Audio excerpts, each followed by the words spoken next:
দেশ ছাড়ার সময় বিমানবন্দরে ইমিগ্রেশন পুলিশের কাছে আটক হলেন আইন উপদেষ্টা আসিফ নজরুল। সকালে একটি ফ্লাইটে যাওয়ার জন্য বিমানবন্দরে যান তিনি। ইমিগ্রেশন চেকিং এর সময় তাকে আটক করা হয়। হায় আল্লাহ, আমার খালি মনে হয় আমি যদি কোনোদিন কোনো মন্ত্রণালয় বা কোনো দেশ পরিচালনার দায়িত্ব পেতাম, আমি জানি না আমি চেঞ্জ হবো নাকি ভবিষ্যতে, বা যদি পেতাম, জীবন দিয়ে কাজ করতাম খালি মানুষের হৃদয় জয় করার জন্য। মানুষের হৃদয় জয় করা মানে আল্লাহর হৃদয় জয় করা। দেশ ছেড়ে পালাতে গিয়ে বাংলাদেশ বিমানবন্দরে 600 কোটি টাকা সহ সেনাবাহিনীর হাতে গ্রেফতার আসিফ নজরুল। চাঞ্চল্যকর ঘটনা ঘটেছে হযরত শাহজালাল আন্তর্জাতিক বিমানবন্দরে। অন্তর্বর্তী সরকারের সাবেক আইন, বিচার ও সংসদ বিষয়ক উপদেষ্টা অধ্যাপক ডক্টর আসিফ নজরুলকে বিদেশে পালিয়ে যাওয়ার চেষ্টাকালে সেনাবাহিনীর সদস্যরা গ্রেফতার করেছেন। বিষয় হচ্ছে যে আসিফ নজরুলের যদি নাকি আপনি এখন কোশ্চেন করেন যে আসিফ নজরুল মোটামুটি 1000 কোটি টাকার মালিক এই মুহূর্তে হয়ে গিয়েছেন, আসিফ নজরুলকে স্বীকার করবেন? আসিফ নজরুলকে আমি যদি এখন এটা বলি সেও এটাই বলবে, কিন্তু এটার জন্য অপেক্ষা করতে হবে।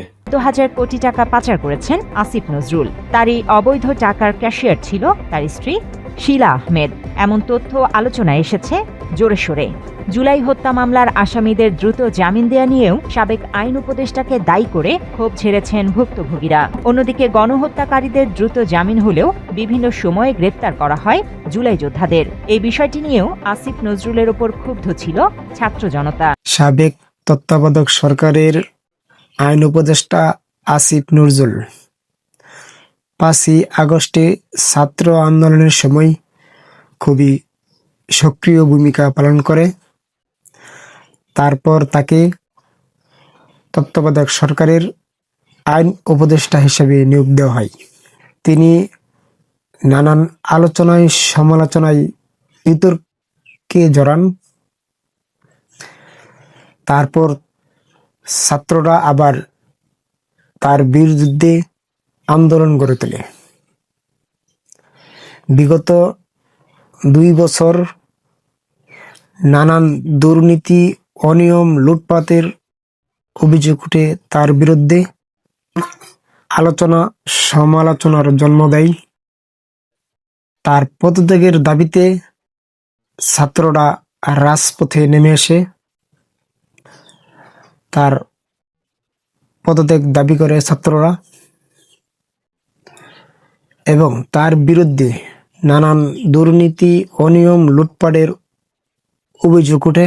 14,000 কোটি টাকা পাচার করেছেন আসিফ নজরুল। তারই অবৈধ টাকার ক্যাশিয়ার ছিল তার স্ত্রী শিলা আহমেদ, এমন তথ্য আলোচনায় এসেছে জোরে সোরে।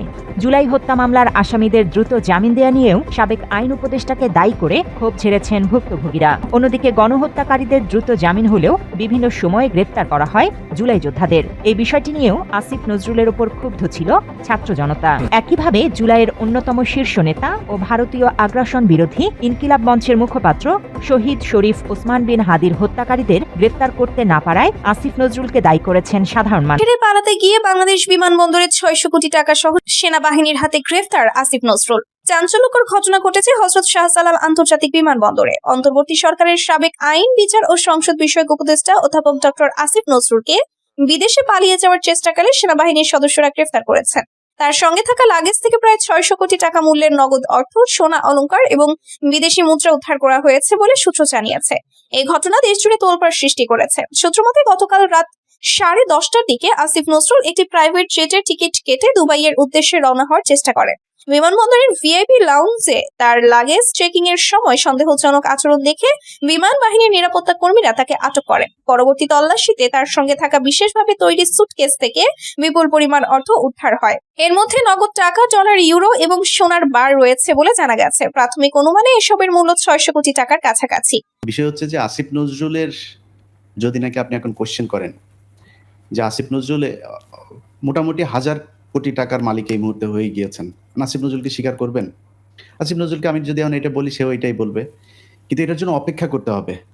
আপনি যদি আইন মন্ত্রণালয়টা দেখেন, আইন মন্ত্রণালয়ের গাজীপুরের মতো জায়গায় একজন বিচারক, আপনি নিশ্চয়ই মনে আছে যে একজন পুলিশ কনস্টেবল যে কিনা সরাসরি, যার ভিডিও ফুটেজ আছে একজন ছাত্রকে গুলি করার, তার জামিন দিয়েছিল এই গাজীপুরে।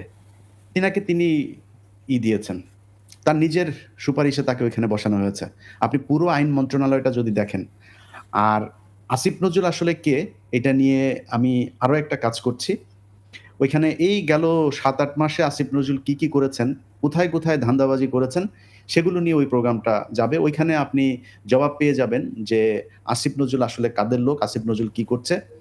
এবং সবশেষ একটা বিষয় বলে রাখি যে প্রথম আলো বাংলাদেশে যে জঙ্গি, এই যে জঙ্গি কারখানার উৎপাদক, এটা হচ্ছে প্রথম আলো।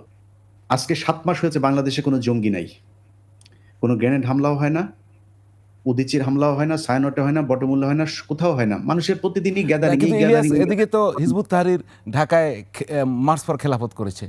হিজবুত তাহরির কি করেছে? হিজবুত তাহরির কি কোথাও বোমা নিষিদ্ধ মেরেছে? সংগঠন এটি। না, এখন নিষিদ্ধ করেছে কারা? নিষিদ্ধ তো আওয়ামী লীগ করেছে। এখন আপনার যদি নাকি এখন আমরা যদি ছাত্রলীগকে বলি যে আজকে ইয়ের সময় হয়েছে, তো ছাত্রলীগ তো গেল 15 বছর এই দেশে পুলিশের চাইতে বেশি প্রভাব নিয়ে এই দেশে ছিল। তো এতদিন আমরা করেছি। এখন পার্সপেকশন হচ্ছে কি আপনার করে যে কোন সময় কাকে আপনি নিষিদ্ধ বলবেন আর কাকে কি বলবেন। ওসামা বিন লাদেন যাকে সবশেষ মারা হয়েছে, সে ওসামা বিন লাদেন কিন্তু একসময় আমেরিকার পক্ষ হয়ে তারপরে সোভিয়েত ইউনিয়নের বিরুদ্ধে যুদ্ধ করেছে। সো সময় বলে দেয় যে কে কোন দিকে যাবে। এখন হিজবুত তাহরিরকে আপনি বানিয়েছেন, আপনি বলছেন যে হিজবুত তাহরির হচ্ছে গিয়ে বোমা মেরেছে, আপনি বলছেন হিজবুত তাহরির হচ্ছে জঙ্গি সংগঠন। এটা আপনার ন্যারেটিভ।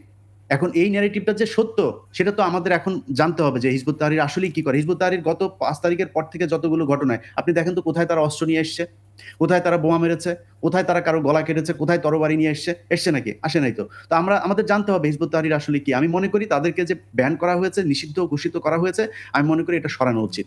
যদি স্পেসিফিক কোনো ব্যাপারে, যদি তাদের ব্যাপারে কোনো অভিযোগ থাকে, সেটা বিচার হোক। আমরা চাই তারা কোনো জঙ্গি সংগঠনের সাথে জড়িত হইলে বিচার হোক কোনো সময়। কিন্তু আমরা নিজেরা এই বাংলাদেশ কোনো একমাত্র দেশ যে দেশে নিজেরাই নিজেদের মুসলমানদেরকে জঙ্গি বানানোর জন্য খুব উদ্গ্রীব হয়ে থাকে।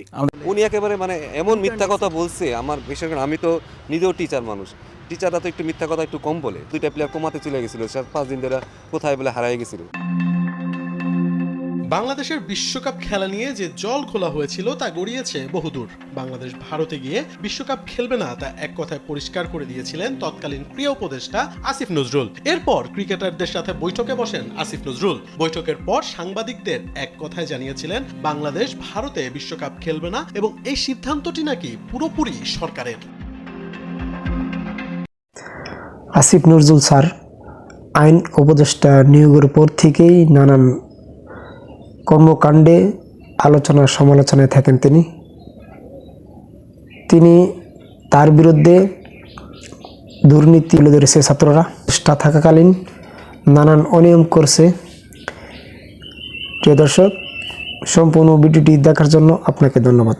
প্রিয় দর্শক, আপনি যদি আমাদের চ্যানেলে নতুন দর্শক হয়ে থাকেন তাহলে অবশ্যই চ্যানেলটি সাবস্ক্রাইব করবেন। আর অলরেডি যদি সাবস্ক্রাইব করে থাকেন আপনাকে অসংখ্য ধন্যবাদ।